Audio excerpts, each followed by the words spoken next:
Hi everyone, this is Rabbi Moshe Rothschild of Teach Israel. I'm very excited about this series called Lost in Translation, Learn the Bible in the Original. We're going to be looking at verses in the Hebrew, which is extremely important. But I wanted just to say hello, and here's a little picture of myself. See this handsome fellow over here? That's me, and we're going to jump right in, and I really hope that you enjoy this series. And I think it's going to be something special. You're going to get hooked on it, and I'll send out follow-ups to this periodically. And so let's get right into it.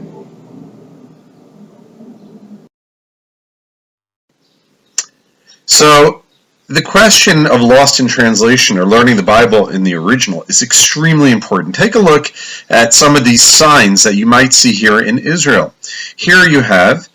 Take a look on the right here. The Hebrew says, "B'makom ze mutkenet matzemot avtacha," which means, or translated on the sign, it says, instead, security cameras installed.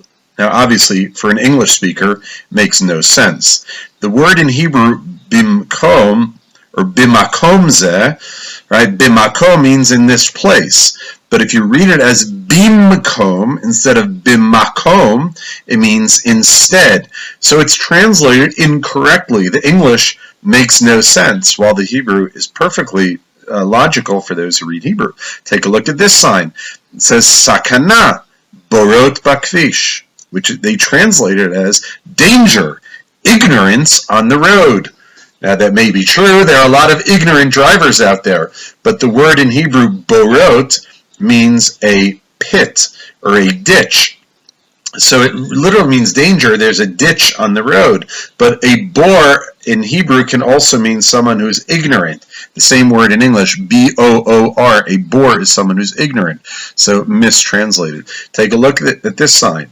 Mivaker nechbad, nalo likanes imazon toda, which should translate as, dear visitor, please do not enter with food. But here they translate it as, dear visitor, please do not enter food of any kind. Thanks.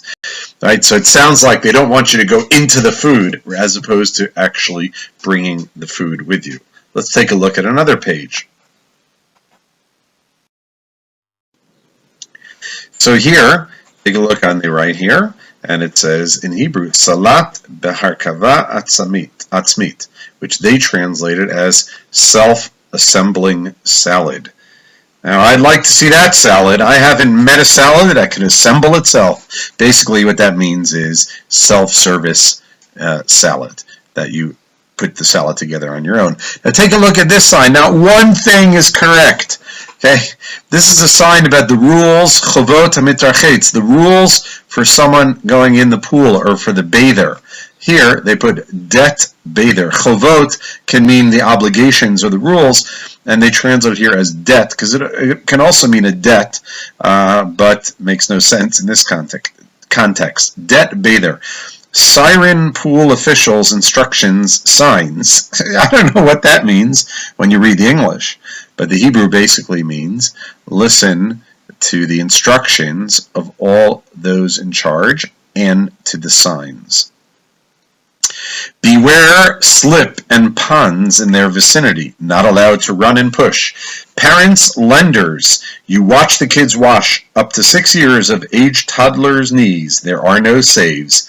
Please note, providence is eye contact or physical proximity contiguous with bather allows immediate territory of help. Nothing makes sense on this sign. So that's why you need to read the Bible in the original. Every time you read the English, friends, you are not reading the translation, you are reading an interpretation. Let me give you an example. Take a look at our next slide. Here's a verse. I'm going to give you 4 different translations from the Hebrew. According to the English Standard Version, the Hebrew verse is translated as, "For the Lord knows the way of the righteous, but the way of the wicked will perish." According to the New International Version, the verse is translated as, "For the Lord watches over the way of the righteous, but the way of the wicked leads to destruction." Or, according to the New Living Translation, for the Lord watches over the path of the godly, but the path of the wicked leads to destruction. Or the King James Version, for the Lord knoweth the way of the righteous, but the way of the ungodly shall perish. Now these translations are different, and they are serious differences. So for example, the Lord knows the way of the righteous, and this one says he watches over.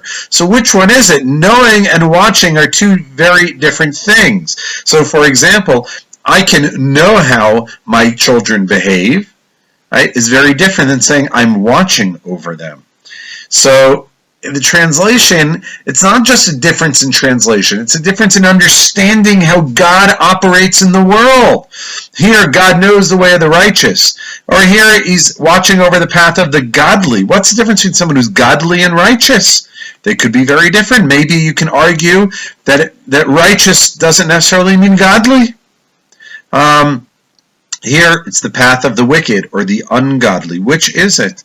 So you have a lot of, this is a very simple one, but there are hundreds of verses that the English translation makes a huge difference into how we actually understand the world. So I want to introduce you to the first verse of the Bible in Hebrew and see three powerful lessons that we can learn if we only understood the Hebrew.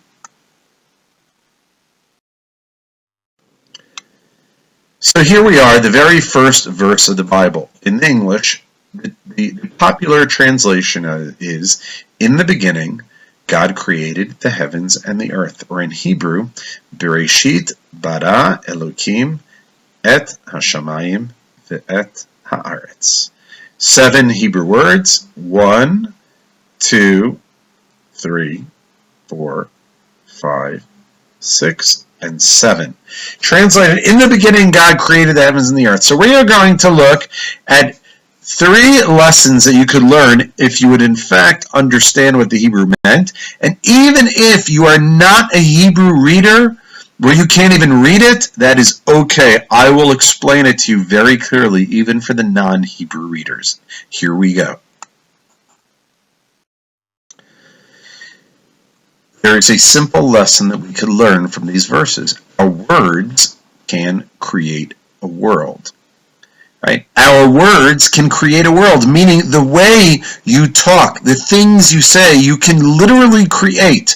Any of us, anyone out there that's listening, that's a teacher or a parent or even just a good friend knows that words can create worlds. So for example, a teacher or a parent or a friend that says something kind, right, to lift up the spirits of someone else, they can really create something extraordinary in that person. I remember once I was in a class and the teacher said to a student who was really lacking in self-confidence, the teacher said to him, you know, you've got a real good head on your shoulders. Now, after the teacher said that, I noticed an enormous change in this friend of mine. He started to act more confidently. He started to raise his hand often to ask questions in class. And literally, I think the teacher might have changed his life. He actually felt good about himself for the first time.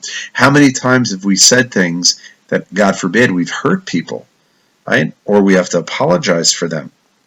Words have the ability to create. Words can kill someone. I know we can probably all think of something that we can say that can literally damage or hurt someone who's not even near us, maybe in another state, maybe in another side of the country, or even the other side of the world. We can say something. Even if it's a lie, we can destroy someone's life with our words. Or we can build up something. Now, where do we get this from? So our sages, the rabbis, Jewish rabbis, learned this from the first verse in the Bible. It says, Bereshit, follow my point of Bereshit, which is in the beginning, bara Elokim. In the beginning, God created, right? We say et is the next word, the fourth word, 1, 2, 3, 4.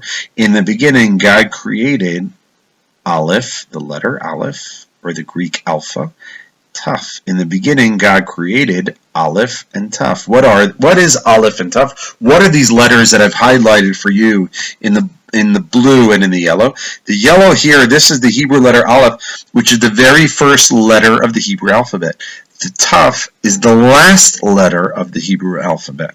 So take a look down here. You see the Aleph, right? And you see the letter Taf. Okay, so everything in between these letters are all the other letters of the Hebrew alphabet. So you see et in this verse means the, right? In the beginning, God created the, right? In the beginning, God created, right? God created the et. But it can be read as in the beginning, God created the first letter of the alphabet and the last letter of the alphabet. He created Aleph through Taf, A through Z. In other words, that God created the letters. Why did he create speech, language first? Because that is what he used to create the world. And just as God used all the letters to create the world, we can create worlds as well. God said, let there be light. God said, let the earth spring forth its vegetation. Through speech God created, we too can create. Lesson number 1. Let's look at the second one. There's a Jewish tradition. It says when God created the world, he did so by singing the world into existence. In other words, when God said, let there be light, God said, let us make man in our image. It wasn't like he was shouting in a butcher shop, but he was singing. He sang the world into existence. Now, where did the rabbis come up with this? So let's take a look at the Hebrew. Look at our next slide. So the first Hebrew word in the Bible is the word Bereshit. All right, and I put it top to bottom. And you see it says, I put it in English and in Hebrew here. Bereshit. B-R-A-S-H-E-E-T. Bereshit, or in Hebrew, Bet, Resh, Aleph, Shin, Yud, Taf. Bereshit. That's the first word of the Bible, which means in the beginning. If you scramble those letters, right, the Hebrew letters, Bereshit, they will also spell, look at the red here, Shirat, Av, which literally means the song of the Father. So here you have the Bet, Resh, Aleph, Shin, Yud, Taf, and Taf. So we take the first word, Bereshit, and we scramble it, and it gets Shirat Av, the song of the Father. So the creation of the world is a song. In fact, the Bible in the book of Deuteronomy refers to the Bible as a song. It says, and now write down this song. That is in the book of Deuteronomy. So Shirat Av, the whole world is called a song. Why? What's the idea behind that? Very, very beautiful. That everything in nature, the whole world, is created in harmony. That there is nothing accidental, nothing extraneous. Everything is part of the melody of the world. No one should ever feel that they are not important. Everyone is part of God's song.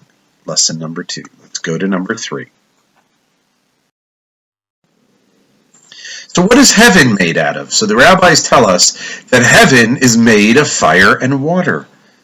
Heaven is made of fire. Where did they get that from? Did they just make it up? No, it is once again based on the Hebrew of the very first verse of the Bible. Here it is again, and it's okay if you don't read Hebrew. Bereshit, the first word. In the beginning, bara, created, right? Bara Elokim, God created. Et hashamayim, the heavens, hashamayim, this word here means the heavens. See, I have it in black, red, and blue. That's ours, and the earth. So what is hashamayim? So there's 2 words in Hebrew. Aish, look at Aish, E-I-S-H, or Aleph Shin in Hebrew. Aish means fire. Mayim means water. So now look at this word. Hash, like Aish, Mayim, water. Aish Mayim, Aish Mayim, Aish Mayim, Sha Mayim. So you have the SH and the AYIM, you get Shamayim. In the beginning, God created the Shamayim, the heavens. The heavens are made of fire and water. See your picture, you have fire, water, and then you have the 2 of them. The heavens are made of fire and water. But what does this mean, the heavens are made of fire and water? What it means is that in the heavens, from God's perspective, right, there are no contradictions in this world. Sometimes to us it seems that life can be very contradictory. How can it be that God is just, God is loving, God is merciful, and at the same time we have terrible tragedies in this world? And I want to end by sharing a story with you, a beautiful story about a great Jewish sage that had a student, an older student that was about to pass away, and he said to him, when you get to the heavens, ask God for me, ask him, and he gave him a whole list of questions. I want you to ask God all these questions. So, and they were questions like, why do bad things happen to good people? Right? Questions of how the world can have so many contradictions. So after a few days, this person passed away, and then he came back to this great sage in a dream. And he said to him, I want you to know that I started to ask God all your questions, but up here, there really were no questions. And that in Shamayim, in the heavens, right, there are no contradictions. We can understand everything from God's perspective. While in this world that we live, there seems to be contradictions, but in the heavens, which are made of fire and water, right, there is no contradiction. In the heavens, fire and water can coexist, right? How could it be that the righteous suffer, or the good, or the bad people of this world seem to prosper? There seems to be a contradiction in this world. No, when we believe in God in the heavens, everything will be resolved. So, lesson number 1. So again, lesson number 1: words can be used to create a world. Number 2: everything, including you, is a note in God's song. And 3: it may seem that the world is full of contradictions. With God, all is reconciled. And all of that is derived from reading the Hebrew of the first verse of the Bible. I hope you enjoyed this lesson. Please feel free to send feedback. Check our website, teachisrael.org. Have a great